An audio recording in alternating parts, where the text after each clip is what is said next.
আল্লাহর হাবিব সাল্লাল্লাহু আলাইহি ওয়াসাল্লাম বলেন, কুল্লু বানি আদম খাত্তাউন ওয়া খায়রুল খাত্তাইন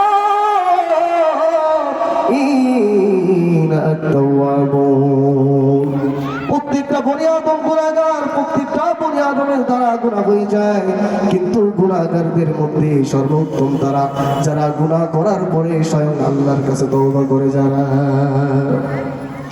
ঈমানের পথে অবিচল থেকে আমার মরণ যেন হয়। ঈমানের পথে অবিচল থেকে আমার মরণ যেন হয়। তোমারই কাছে মিনতি আমার, তোমারই কাছে মিনতি আমার, ও গহীন দয়াময়।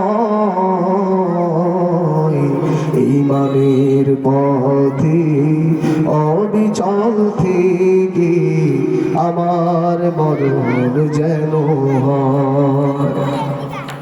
সর্ব